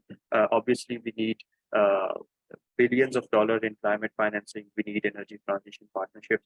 So these regional cooperation, they are very important. Then energy security, what is short-term and what is long-term perspective? There are multi-pronged effects of energy security. First and foremost, which is most visible to us, our consumers, is the affordability part or economic effect. Whenever tariff goes up, affordability hits, and it hits hard. In Pakistan, we can certainly feel, because we know that petrol prices has gone up by 20 rupees per liter just 2 days back. So affordability is a real issue. Then there are some short-term effects which caters to reliability. What are different system characteristics? What are different required parameters which we need to have? We need to have power reserves. We need to have system elasticity. How grid would respond? How consumers would respond? How consumers purchasing power would be affected through this whole energy security concept. And then there are some management mechanisms which we need to access. Then there are some sustainability issues which are more related to environment. what are the carbon emissions when we produce or generate this energy? What is the intensity of water resources to generate this energy? What would be the material availability? What would be the fuel availability? And then there are long-term effects. How this energy would be available if we are planning for like 50 to 100 years ahead of us. What resources are we sparing for our next generation? How we are diversifying our energy carriers and supplies? How resistant is our energy system to internal and external disturbances? In your concept note, it was very well elaborated that there are external shocks and external disturbances which affects this whole energy scenario and which calls for regional cooperation more and more and more, like in COVID-19, conflict between Russia and Ukraine, because that conflict between Russia and Ukraine, it has affected the whole energy supply chain throughout the world. So we need to have this stronger regional cooperation in terms of energy security, in terms of energy availability as well. Well, talking about Pakistan, this is the current situation of Pakistan. Pakistan need about 88.4 million tons of oil equivalent total primary energy. This energy comes from 41% comes from biofuel. As Javed sir mentioned that this 41% of biofuel is mainly comprised of firewood, which is the main cooking fuel of Pakistan and many of the SAARC and South Asian countries, which is very alarming. Ms. Kosar Bano highlighted that a very adverse incident in GB because of this energy poverty. 20% comes from natural gas, which is depleting in Pakistan. 19% comes from oil. 10% comes from electricity that is generated through renewable energy, hydro energy, and nuclear energy. 7.9% comes from coal. It is estimated that this energy requirement would cross 100 million tons of oil equivalent by 2030. So we need to not only cater for this forecasted energy demand, we need to have this existing energy profile to be transformed in terms of energy security, in terms of energy sustainability. That is why regional cooperation is very important for Pakistan. And I would say that regional cooperation is very important for region as well, because in this region, in South Asia, almost every country shares this sort of energy profile as well. Another graph I would like to mention is that this is the percentage of clean cooking fuels. If we compare Pakistan and India, you would see that till 2012, the share of clean cooking fuel is almost same. But if we see that after 2012, there is a huge and drastic diversion in this trend. India is now way ahead of Pakistan because they focused on their clean cooking fuels, they focused on LPG supplies, they focused on their cooking choices, cooking fuel choices. So there is a lots and lots of lessons that we can learn if we have this increased regional cooperation as well. Another graph from Pakistan, by 2020, we can see that the share of primitive fuels, which is not only hazardous for health, it is also dangerous for environment as well. As Javed sir mentioned, at household level, it is increasing in Pakistan, and it is contrary to the world practices. It is contrary to the developed world practices, where income is increasing, household income is increasing, but the share of primitive fuel is also increasing, which tells us that Pakistan is not climbing up on energy ladder model. The situation is almost similar, except India in South Asia, that most of the countries are not climbing up on energy ladder model. So we need to have this integrated sort of approach because our issues are same. We are facing the household, particularly households, set aside political differences, set aside international differences. The households, they are saving, they are facing the same concerns and same difficulties at household level in each country. You name it, Pakistan, you name it, India, Sri Lanka, Nepal, Bhutan. So there is a need to cater this regional cooperation into our policies. Another graph which I would like to share is that if you see this x-axis, there is a ratio of fossil fuel rent to the GDP. It means that what is the fossil fuel based return in GDP, or the share of income from fossil fuel into the GDP, and y-axis is showing that what is the level of economic diversification. These two groups, group number 1 and group number 2, they can rely on fossil fuel based economies, because their GDP has more share, or more income is coming from fossil fuel. But the group 3 and group 4, particularly the group 3, Pakistan, Bangladesh, India, Nepal, they are in this group, these group 3 and group 4. They are particularly vulnerable to this this energy transition phenomenon. They need to have energy transition. They need to modify their economy in such a way that they are more reliant on renewable energy. They go towards renewable energy. They have more economic diversification.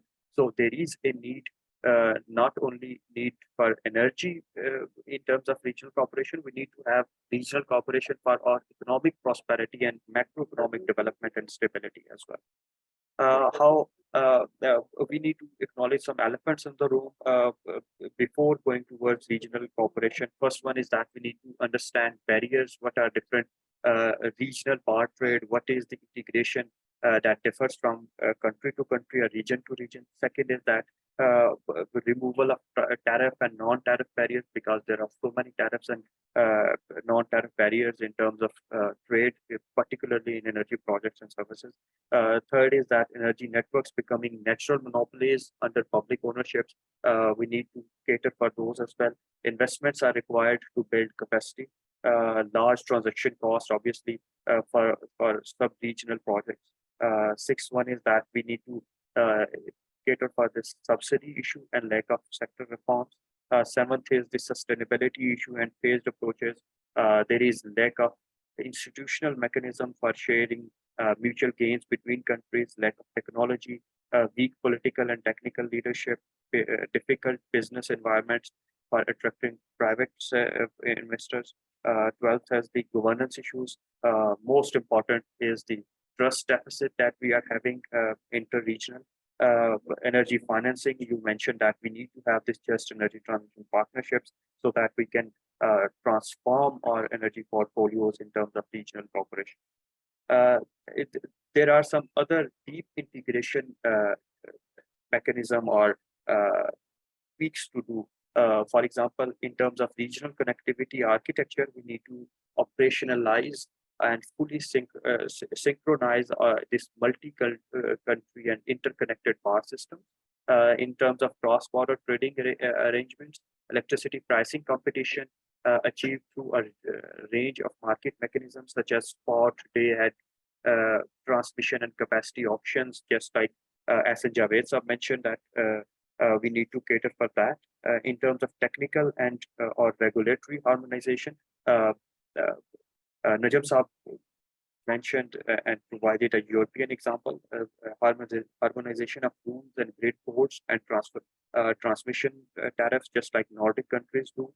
Planning and investment coordination, regional integration bodies needs to be empowered so that they can generate more investments which can finance this regional plan so that it could be implemented. What is the way forward?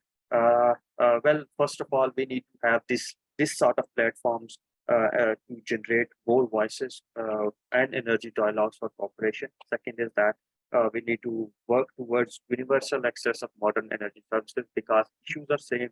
We need to, I would re-quote Hassan Daud Saab. Dr. Saab mentioned that energy access is not just this access issue, it is a human right issue as well. So human rights are universal for everybody. So we need to highlight this universality of this modern energy services.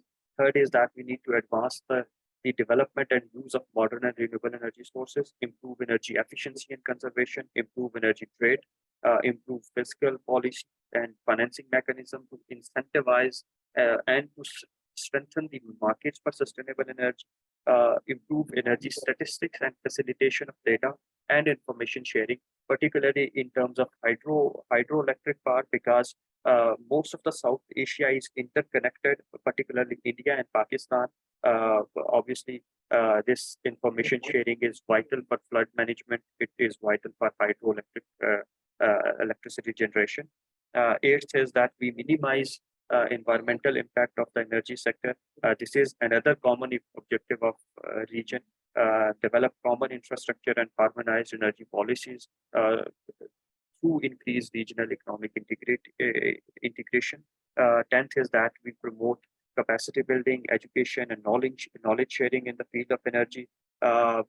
Last is that we collaborate more on critical mining for renewable energy, minerals for RE transition. Recently, India has discovered large reserves of lithium, and we need to have this integrated approach so that we can have this supply chain mechanism and effective supply chain mechanism for renewable energy development. This would also indigenize or regionally indigenize or renewable energy manufacturing. Then coming towards Just Energy Transition Partnership, like I mentioned that it was started in COP26, Glasgow. It involves public sector, it involves private sector. So we need to have this group of countries, or I would compel that through SARC energy platform or SARC, we can establish this international partnership group like G7 plus Norway and Denmark established, and then their countries' private sector in terms of Glasgow Financial Alliance for Net Zero, so that public money plus private sector can be generated to finance this regional energy transition. Lastly, I always mention that we need to have this 5 I's approach so that we can achieve this. First I is that introspect. We need to introspect what are our energy potentials, what is the regional context, what resources this region has, what are different historical practices, what is the level of local knowledge. Then we need to integrate the political will, the region, local integration, ministerial integration, the public-private integration. Then we need to have this network of regional think tanks, which can have this continuous dialogue so that this regional cooperation can be enhanced. Then we need to have indigenization of this process, production processes, manufacturing. We need to take benefit from comparative trade advantages. Then we need to incentivize.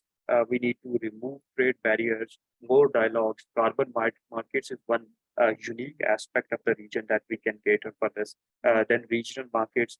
Lastly, implement through political will, regional governance, role of civil society, particular role of SARC and related platforms. And then lastly, the monitoring and evaluation, which CSOs and think tanks can very effectively do.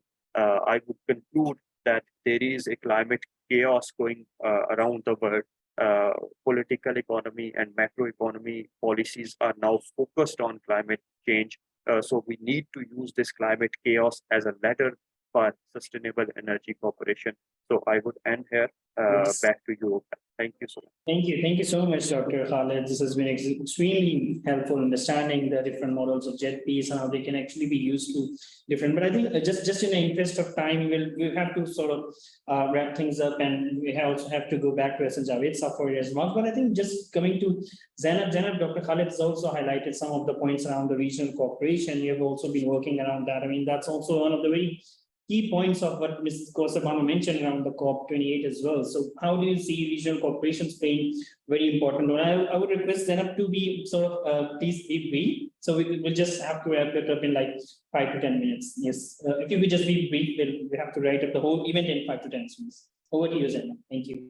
Thank you so much. I think I'm only left with 3 to 4 minutes. So that's fine. Probably the other experts here have summed up what needs to be done. But I think our approach has to be practical here. You know, there are so many things that that are possible. There's a lot of potential within the region, but as far as the energy cooperation is concerned within South Asia, I think it's going to take a bit time because we need to put our house in order first. The reason being, even it's not just Pakistan, I believe, as Kaustubh Banu has already discussed the case in Nepal, and yeah, I think probably the situation is similar in India and also other South Asian countries. Energy access is still a question. There are no schemes for social protection programs specifically focusing around energy access and how you can bring that thing into and integrate it within the economic policies. That is still missing. The data is missing. We are still not sure how to get that access to the remote areas, and even not just remote areas, to so many other areas which are falling within the peri-urban periphery or within the rural areas. So that is still missing. And as for this scenario, there's a huge opportunity if we have the will. And I think the will has to be at the political side first. But for political side, the experts here, they have to guide them. The experts that we are talking here, we need to guide our our leadership and how we can enhance the cooperation. Pakistan has played, I think, a vital role when it comes to climate diplomacy last year as well. But for energy diplomacy, I think that is still missing. And I think the will come only if the experts, like just discussed here, if they are able to, dictate this thing within existing policy framework, and also the existing policy harmonization, and it has to be consistent. It is still missing. So we need to rethink our own policies first and how we are integrating it within the social protection programs, the energy perspective. Apart from that, carbon credit is again another opportunity for the countries to enhance regional cooperation. Energy trade, as Dr. Khalid has mentioned already, is one of the key areas where we can think about regional collaboration. SAARC forum, I don't think it's going to be a very promising forum. It has not delivered its results, and I don't see any future for it as of now. But maybe if some other regional forum gets established, or if some other think tanks or experts, they come up with for the multi-crisis diplomacy to enhance the energy diplomacy in the region, I think that will create some future for energy transition in the South Asia region. And also, if we are able to start this, if we are able to do this multi-crisis diplomacy for energy transition in the region through knowledge share, capacity building, and technology transfer, that can improve the situation in the region. The situation is quite bleak, but we have to be hopeful. We have at least started debating about this transition and diplomacy in the region. So maybe in a few years, we'll start seeing results, if not within the region, but at least some countries, bilateral agreements or trade, if it starts happening, that is going to be the first step towards this transition. It will take time, but I'm hopeful. Thank you so much. Yes, thank you so much, Zainab. I think we're just again just linking this very quickly with coming to Saleha. Saleha, you've also been working around the same theme. So again, very briefly, just like a couple of minutes, if you can highlight how regional dialogues and such platforms can contribute or coordinate, build this strong coordination among stakeholders within this region. So yes, over to you, Saleha. Hello. Assalamu alaikum. Thank you, Beth. And I feel privileged to have listened to the expert solutions and the recommendations on the regional integration. So I believe that until the instabilities which Pakistan is currently facing are not resolved, like political, climatic, and economic instability, we just lag behind the concept of regional integration and cooperation among energy access and energy security. So for this, I would say that we need a collective voice for both at the local level and at the regional level that could overcome the solutions such as for the power system expansion projects, for competitive bidding, for trading of electricity, and for the cost of reflective tariffs and renewable energy integration. One of such example is that currently, due to economic meltdown, the people who want to invest into the renewables projects in Pakistan, they lack the investor confidence. So we need the collective voice to regain their confidence and we signal the global investors that our region is viable and attractive destination for the capital to invest. Apart from that, I would say that there is need to uplift the communities through economic incentives like carbon markets and climate finance for the RE projects could play a part, and the climate finance for the RE projects should be mobilized into the climatic impacted countries. I would also like to say that we need to look into the best practices and best examples, like TAPI LNG project is one of such examples.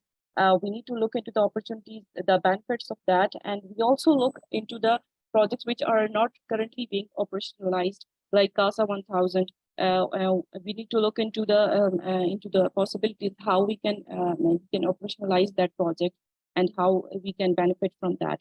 One of the challenge right now is in Pakistan, especially, is the implementation and the inconsistencies of the policy.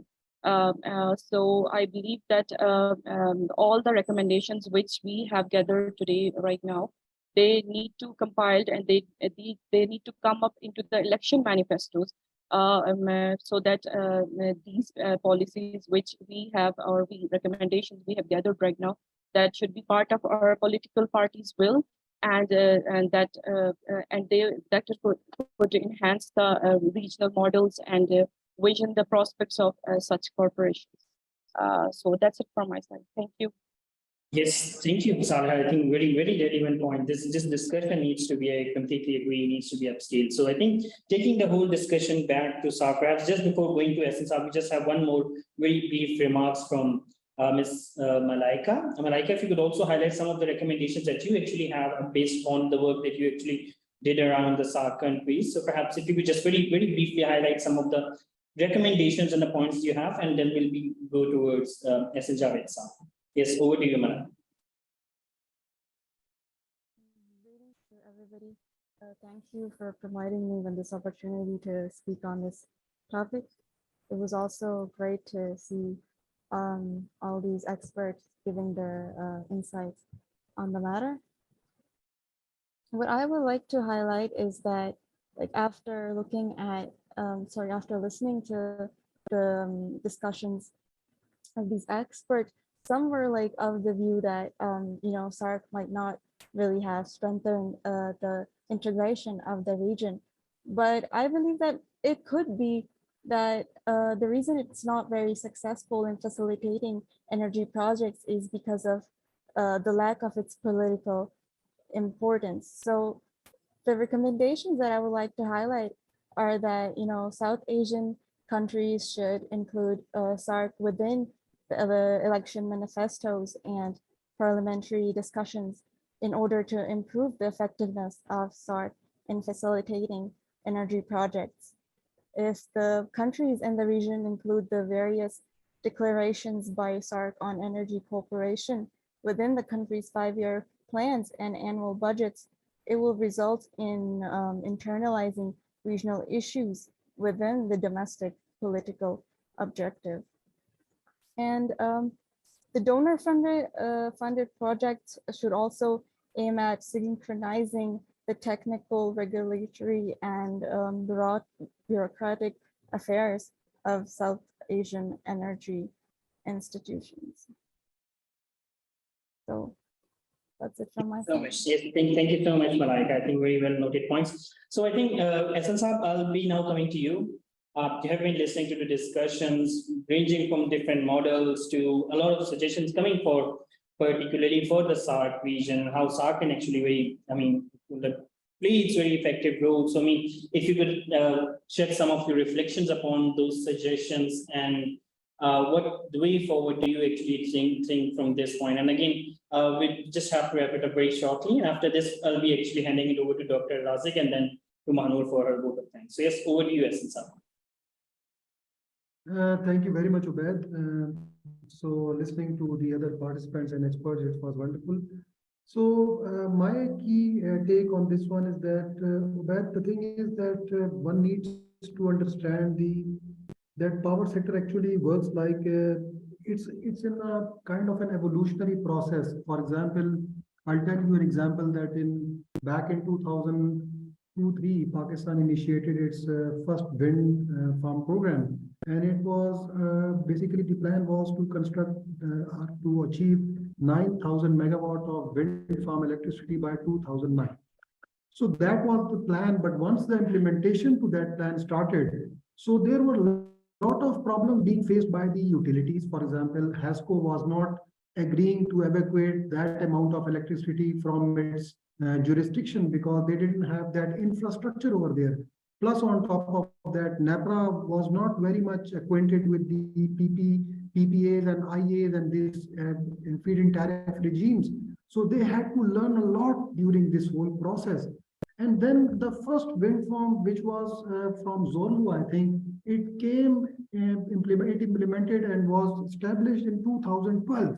The first wind farm, 50 megawatt wind farm. So imagine that the amount of groundwork which was done from 2003 to 2012, there was not a single wind farm over there.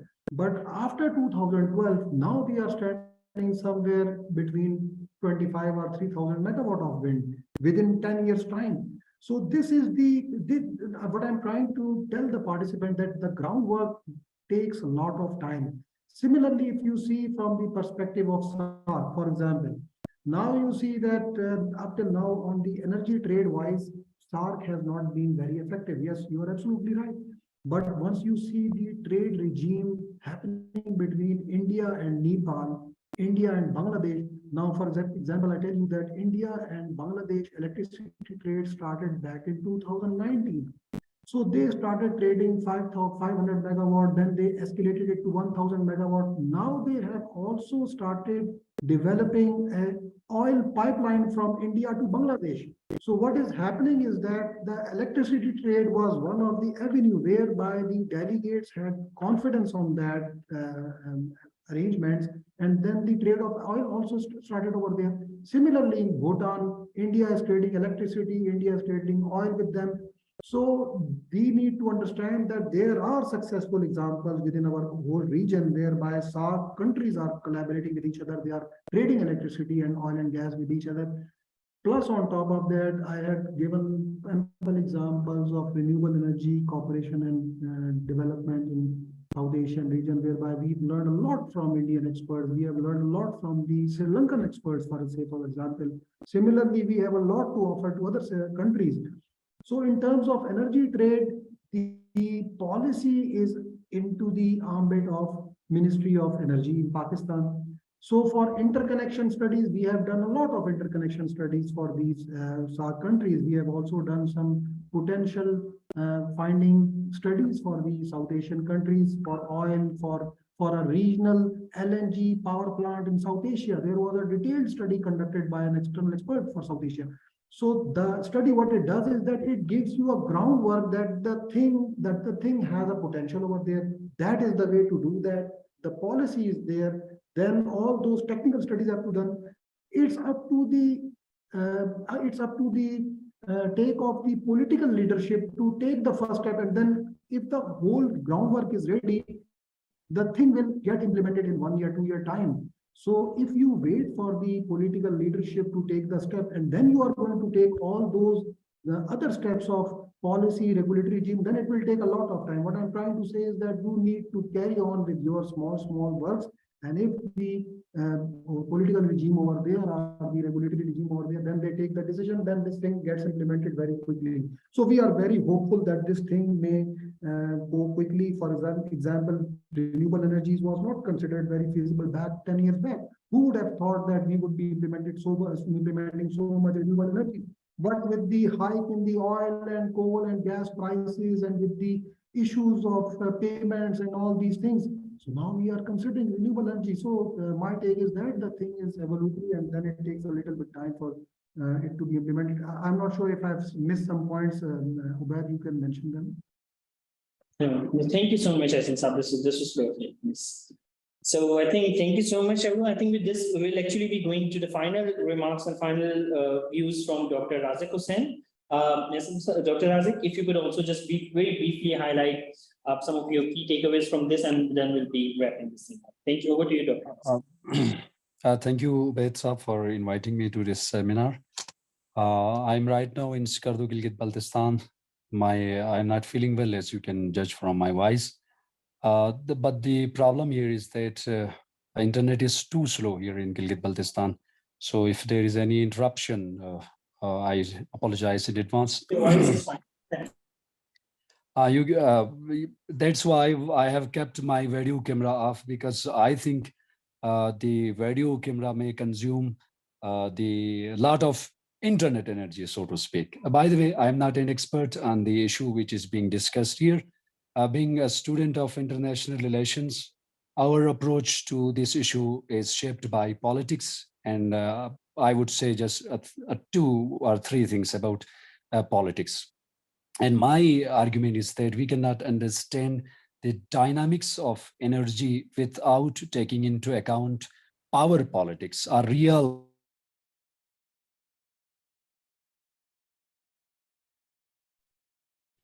Dr. Razik, we have lost your voice.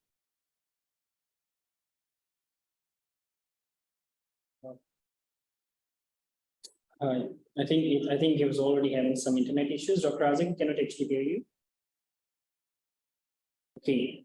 So I think I'll simply, Dr. Razik will simply note down your points a bit later as well. So with this, I'll be coming to Mahnur. Mahnur, if you could just finally give your word of thanks and let us know what's the way forward as we move ahead along with this discussion. So yes, over to you, Mahnur. Thank you. Thank you very much, Ubaid. First of all, thank you very much for very brilliantly moderating this session. And secondly, I'd like to thank all the worthy discussants that are present here today for taking out time and being part of this session. I must say the presentations by Dr. Ehsan and Dr. Khalid were quite informative and insightful. And they truly brought a lot of knowledge onto the table as well. So again, just going to emphasize what all the speakers have said. Regional cooperation is the way forward. It's the need of the hour, and the strengthening of each of the countries that fall in this region is going to collectively be beneficial for all of us. So keeping that in mind, these worthy recommendations by all of our discussants were very well noted. We're going to be producing a brief sort of report which contains all of these recommendations in it. And through that, we will be identifying opening points as to what our way forward is going to be regarding how this regional cooperation can be strengthened and then materialized as well. So keep with that, I'm going to be very brief because we're already over time. And so in the interest of time, I'm just going to say thank you once again. And we'll be keeping you all in the loop as well. Of course, we'll be requiring your advice, your input, feedback on the report also. So we hope to keep in touch with all of you in the near future as well, and hope to take things forward very positively and constructively. And with that, thank you once again, Ji. Over to you, Ved. Okay, thank you so much, everyone, for joining us today. We'll hopefully keep in touch. Okay. Thank you so much, everyone. Thank you. Bye-bye. Without this.